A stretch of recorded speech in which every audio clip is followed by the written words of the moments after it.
Everybody, I'm Stacy with Stacy's Organizing and Decorating for Life. I'm here to help you organize your thoughts and decorate your perspectives. So today our topic is going to be about how to know the difference between forgiveness and self-sabotaging. So if you like that that's our topic today, please hit the like and subscribe button below. But before we get started, I want to welcome you back. If you watch or listen to these videos on a weekly basis, I want you to know how much I love and appreciate you. So thank you very much. Your time is valuable and you are valuable too. Same if you're new to this channel, your time is valuable and you're valuable too, but I want you to know that I'm not a doctor, a psychologist, a psychiatrist, a scientist, any of those things. But I may share what I learn about those things. If it's helped me, I feel it may help you too. So sometimes I share on those things, but what I am is a life coach. I have a webpage called staceyreineck.com. On this webpage, I write a monthly blog, so I invite you to check that out. But also there's a description of the services that I provide as a life coach. And it's dealing with addiction, codependency, and grief, but not exclusively to those things, because underneath those things lies a desire for healing and healthy relationships, as well as development of spiritual and soul consciousness. So if you or anyone you know need help in any of those areas, you can reach out to me at staceyforlife.com. or staceyreineck@gmail.com. If it's not up here, you can find it also in the link below, and linked in the description box. So let's get started on the topic today, the difference between forgiveness and self-sabotage. The difference between forgiveness and self-sabotage, I believe, comes in different levels and layers. It's that in forgiveness, we can honestly take a look at ourselves and our own behavior and what we sought to have happen, what we wanted the outcome to be in a relationship, or what we were thinking in the relationship, or what, we thought wrong in the relationship, and to be able to own that, and to also own and accept our behavior as well as the other person's behavior, and see if we can continue to grow from there. That would be maturity, because maturity requires growth. In self-sabotaging relationships, though, what has happened is it's something that we all, many of us do, hence the divorce rate being so high and the partner rates, is that we're all growing and learning. It's not for us to continue to beat ourselves up, but what happens is in these self-sabotaging relationships, that's exactly the thing, is that we have an insanity of behavior. We keep doing the same thing, expecting different results in the name of forgiveness. So when we look at that, in owning that, when it comes to ownership, we realize, oh, did I create an illusion? But most of us don't ask ourselves if we created the illusion. We feel tricked into the relationship. So that's where the problem comes in, is we don't accept and own where our part of the illusion was and where the other person's part of the illusion was, and we don't accept it, and we keep hoping that the other person will change, when it's really indeed us and our own thoughts and perspectives that need to change to keep us from not being able to experience the self-forgiveness and the self-healing that goes on. So in real forgiveness is expansive, as I've often said, and the self-sabotaging is constrictive, because each time we make the mistake, we feel like a failure, and it's just a mistake. But it's something that we didn't insightfully look into, insightfully, introspectively reflect on, so we don't get the growth. And I've done this, is that oftentimes we think when we've had bad relationships that we think we're going to be rewarded with another until we do our healing work. That's the problem, is this: if we try to bypass the healing work and we go into another relationship, whether it be with our children, our parents, our, partners, whatever, and usually that extends, that relationship from the parents, what we learned, and that is why we allow ourselves to be shamed over and over again if we didn't forgive. Chances are a lot of us will try to do the best by our kids, but then they too will find fault with what we did, because that's part of their own growth and evolution, and eventually they'll see it. They may blame us at first, but even blaming, see, this is part of the self-sabotaging, is that we are often blamed, or we blame someone else in that relationship, and that's not the ownership. Blame is not about ownership. So you're not getting to experience the full benefit of forgiveness and the ownership of where was it that I could have done things differently? you know. Instead, when we say, where can I do things differently, we build walls, you know, and call those boundaries, and that's not really the boundaries. So when we self-sabotage, we aren't asking the very important question, what am I forgiving? Okay, so they say, would you just forgive my bad behavior? Would you forgive this? I'm sorry I was stressed. Will you forgive this? I'm sorry I had a few drinks. Would you forgive this? I'm sorry. I'm sorry. I'm sorry. It's not good enough. It's insanity just to accept that. But why do we accept it? Why do we not ask the questions? Why do we not state what we need? And sometimes we do state what we need only to know that within 2 weeks, within a month, within 2 months, the behavior is going to go back to the same that it was before. This is self-sabotaging. That is not forgiveness. But we may think, I'm forgiving this person over and over again.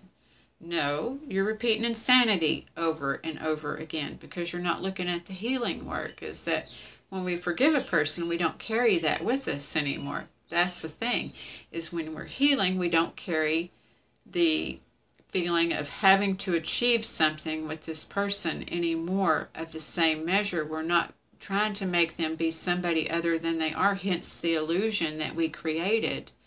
You know, so that's real forgiveness, is when you can let go of the illusion that you thought that you were. When you can let go of the illusion that you thought that they were.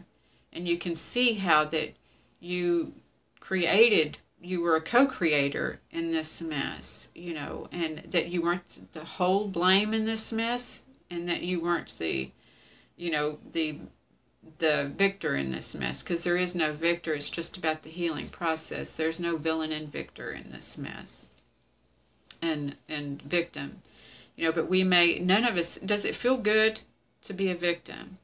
Some of us have learned to be a victim because we grew up in families where we saw victimization. I'm not saying there are not victims, but we can choose. We have a choice whether we want to continue to carry that out. But I believe in evolution, just like I spoke earlier, of our kids will evolve. In evolution, we're supposed to grow from these things. We just grow. It's not that anybody's bad. It's just a part of our evolution and a part of our growth. And it is true that sometimes we don't know what we want till we know what we don't want. And what works for somebody else might not work for us. But true forgiveness requires us not to judge that. That's not our business, see? So we get to learn what is really about us and what is about them. That we aren't supposed to have this, like, psychic thing with them. That we all have the enjoyment of using our words, and that is our God-given birthright, y'all, is that we are supposed to be able to express ourselves. It's our birthright to have esteem. But in our stupid human tricks, we forget our esteem, so it's always for us to be able to better our esteem, but not into the egoic part. You know, it's to better our esteem through love. And love is expansive. So how do we end up this way? Is oftentimes we grow up in families, you know, and I can't put a blanket on the family. That, you know, who knows? That some families may be separated, somebody may not have an example of what a mother or a father does for whatever reason. You know, sometimes tragedies take that other parent away, and so sometimes the kids may not get an example of how to really be a loving father or a loving mother. You know, and so we learn by example, right? That's what our parents try to tell us, is they're trying to teach us, and sometimes we hate their freaking examples, and even that is for our involvement, to embrace and accept our parents as they are, and to know that they did the best that they could, you know, that was their part of trying to teach us, because everything's a learned behavior, you know. So some is instinctive, I'm not saying that, but, you know, we just learn different things. It's our God-given right to do that too, and that's evolution. But maybe some kids grew up in families where there was indeed abuse. There could have been physical, emotional, mental, financial abuse. And so they see this, and oftentimes we model it or go the opposite way, just like I've spoke about. So it's just hard to say what we're going to do. But it just requires healing. That's when we can own it, you know. And what happens oftentimes is when you do grow up in an abusive family, or there's been abuse in different areas of the family, what happens is that it gets dismissive. We do get devalued, and that's why the healing work is that we feel devalued once again, just like we did then, because resentment is a resentment, and so it's feeling something over and over again. So we feel devalued again, we feel not heard again, we feel all this because we may say to somebody who, our caregivers or to whoever, I know for me that, a long time ago, my grandma, I would say, well, he's like this, talking about my husband, and she would say, my first ex-husband, she would say, well, at least he didn't do this, well, at least this. And then the second ex-husband, it's like, well, at least, or I wish, or, because then they would be like, well, thinking that this was love, because sometimes what another person's definition of love is may not really be what your soul's definition of love is. So oftentimes we devalue ourselves first, and that's where the devaluing starts, is we devalue ourselves. So when we take ownership of that, it's like, I devalued myself and didn't listen to that soul, that inner child. Whoever, you want to say that you didn't listen to, but it's owning, I didn't listen to this. Because really, we knew. Our soul was saying, oh, hell no, not again. And we're like, no, but it's going to be different this time. But really, was it? So we learned to accept and recognize what it was in us, that whether it was naive, whether it was insane, or what have you, then we can do the self-forgiveness. And when we do the self-forgiveness, we can forgive others.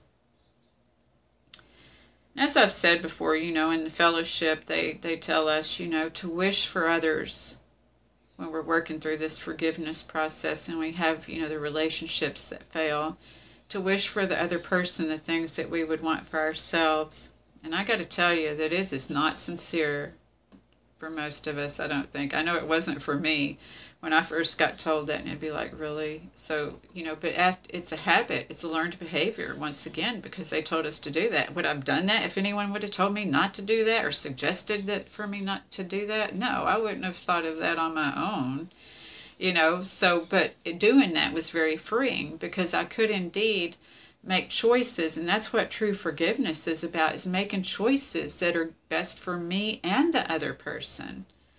Not trying to capture somebody and not trying to hold somebody hostage in my pain, and trying to make somebody else be something that makes me more comfortable, but to let them be who they are, and sometimes I can live with it and sometimes I can live without it, but to be able to not judge, but to move forward, not judge me and not judge them.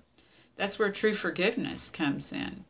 Being able to own my part and allow them to own their part or not. They don't have to own their part for me to be able to forgive them. As I just can have compassion that I know that the fragmented part of me attracted the fragmented part of them, and that we can grow or not, And for me, I choose to continue to evolve and to grow, because what else would I be doing? This is the thing that I always tell people, well, what else would we be doing? We spend a lot of time thinking things have to be a certain way, and they don't. We just have to honor ourselves and our souls and the inner child, and to grow from that inner child and to not feel the lack. So let's say, prayer. Let me just pause a moment and make sure that I've shared everything that I wanted to share with you on that you clearly know the difference between forgiveness and self-sabotage. That forgiveness is a maturity that we've grown from through our healing that requires no judgment and no blame. That self-sabotaging is something that's more immature, but not to judge. I'm not saying immature in a bad way. It's being able to own our immaturity and realize that we need to heal from something and then to grow from that. That it was something that happened when we didn't even know, what to feel and how to think about things. Because oftentimes we experienced in these relationships flight or fight with our parents, as they would go away, come back, go away, come back. Hence, we developed insecurity. And then what do we want in these relationships is security. But until we do the healing work, and even get called on it, because I got called on it. My life coach therapist was like, what do you want? And I was like, I want security. And she's like, no, you don't.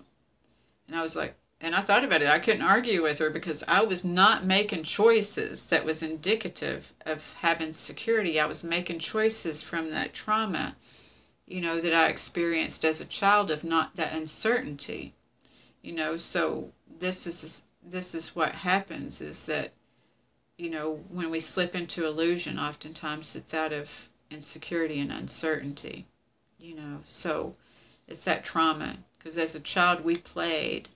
And so we continue to play in our minds, but we play our minds so that we are locked in illusion of thinking something's going to be different when we haven't done any work to make it different.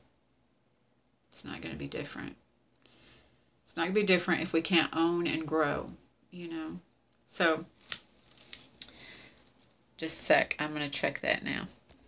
All I have to add to that is, that the behaviors that we're forgiving comes a lot of times from our coping skills that we did learn. Like I said, the flight or fright, freeze, those things that we learned, the sympathetic responses that we learned as children, that we watched and learned, but that we also felt and that we didn't heal from. So it's adjusting our coping skills, and when we can adjust our coping skills, we could do things better. If we would have known better, we would do better, but we can learn better because we have so many avenues to learn now about our coping skills. So that's where the healing process comes in. So what I want you to take away from this is, what are you forgiving? Don't devalue yourself by not asking the questions, being afraid of rejection, being afraid of being, walking on eggshells, being afraid of being devalued already, because oftentimes we get so happy to reunite with these unhealthy behaviors and unhealthy relationships that we're afraid to ask these questions. But if we're afraid to ask these questions, that's where our soul is saying, hell no. So you got to ask the question, what am I forgiving? What am I forgiving in them? And what am I forgiving in myself? Because self-forgiveness is, and exploring that will take the shame away. It will reduce the shame to where you can love yourself. Because that's self-love, and self-love is expansive. And when we realize we have self-love, whether we failed or didn't fail in a relationship, we realize that we learned something. And that we learn that it's not wasted, because when we give, we learn that in giving, when we're not holding people hostage, and having those expectations, that we know that we're going to receive love, because that's the universal law, is that what we put out, we receive. So if you're putting out fear, we receive fear, and that's not really love, If we put out love, we're going to receive love, and it's not just limited to one person. That's the cool thing.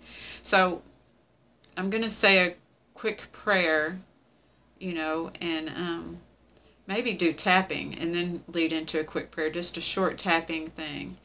And so you can kind of get an idea about when you're feeling broken, when you're feeling so fragmented and you think, oh my God, why did I do this again? I was tricked again, that you can come out of that. So here we go with the tapping, okay? So sit straight up, comfortable. Take your hands. I can't believe I fell for this again. Damn it. Repeat after me. I hate when I feel this way. I'm feeling hurt again. I feel tricked again. I hate when I feel this way. I can't believe I fell for this again. This fucking hurts, and I'm sick of this, and I just don't even want to do this again. I hate this person. I hate the way that I hate them, and I hate the way that I love them. I don't know what I'm going to do. I just hate feeling this way. I hate them. I just hate them, and I hate to hate. But I know I can do better. I know that I don't have to hate, and I love and accept myself. I love and accept and know that even though I hate that, that's not really who I am. I just feel this way right now. I know that I don't have to feel this way right now, but I'm feeling this way because this is the way that I feel, and I honor myself by feeling this way. They said this, and I don't know why I believe this once again. I can't believe I fell for this once again. God, I'm so stupid. I love and accept myself even though I feel stupid. I know that that's not who I am. That's not who I am at this time. And I ask myself, what can I learn from this? What can I learn from this, damn it? What can I learn? How do I not do this again? How do I not do this again? I hate when I do this over and over. It makes me feel sick. It makes me feel embarrassed. It makes me feel ashamed. I hate when I feel sick, embarrassed, and ashamed. When I feel sick, embarrassed, and ashamed, sometimes I want to make somebody else feel sick, embarrassed, and ashamed. And that doesn't make me feel good either, because then it just makes me feel, I have to feel more sick, embarrassed, and ashamed. But I love and accept myself, and I know that I can work this out. I know that I can work this out. If I put this much love and experience into myself, oh my gosh, what a badass I would be. That's what I'm going to do. I'm going to put all this love and experience into myself, because I know in my soul of souls who I am. I know in my soul of souls who I am. And I know that if there's a higher power, that higher power lives in me. And I accept that. And I accept that my higher power feels the pain that I feel and wants me to grow. And I ask my higher power to expand my relationship with my higher power, that I don't have to feel less than, that I can feel equal to. And I accept that. I accept that I can feel equal to. I forgive myself for thinking of myself for anything other than the divine person that I am, because I know that I had good intentions, though they might not have come from the right place. I love and accept myself. I love and accept that maybe my intentions didn't come from the right place, but I can review and see where I was fractured, fragmented, or defected in my intentions, because I just did a stupid human trick. I just did a stupid human trick, and the sickness in me doesn't have to expand any further than this. I can love and accept myself. I do love and accept myself. I am love and acceptance. I'm in right and divine alignment with myself when I choose to see myself as I am, because I am not bad. I'm not stupid. I am blessed. I am grateful for the lessons that I learned. I'm grateful that I get to be more than I thought that I was. And so it is. I am love. So there's many different ways to tap. You can follow Nick Ortner. He's good for kids tapping. You know, if you want to start working on your kids' healing now, to teach them different ways and avenues. You know, he's got different kinds of things. So this tapping really goes a long way. But now, in respect of your time, please get centered. We're just going to do a quick prayer and thanksgiving, okay? So to observe all faiths, we're just going to say, Dear Source, who lights our way and charts our course with love and integrity and in the right mind and conviction, we thank you for helping us with each and all of our intentions. So we say now, we give gratitude for the lessons that we get to learn, the healing that we got. And from this healing, we get to learn so many great lessons, and we're thankful for each and all of them. We're thankful for the lesson of learning patience through this. We're thankful for the lesson of learning resilience. We're thankful for the lesson of learning discernment. We're thankful for being able to see through the illusions and remove toxic relationships little by little, one by one from our lives as we grow, as we heal and we grow. We thank you that we're no longer enabling, rationalizing, or justifying our bad behavior or another person's bad behavior, that we're owning that stuff. And through owning that stuff, we no longer settle for anything less than what God would have for us. We don't settle for anything less than what Source has for us. We don't settle for anything less than what Goddess would have for us. We don't settle for anything less than what the all encompasses in us. So in that we give our trust, we give our faith, we give our hope, knowing that we are so much more than we thought that we were. So we give thanks for this time. We give thanks for the healing. We give thanks for all that rhymes and doesn't rhyme. We give thanks for being able just to be ourselves and being comfortable in our own skins and not worry. Not think that going through hell we get these rewards for that. The reward is within ourselves. It's not an outer reward, it's an inner reward of those gifts that I just talked about.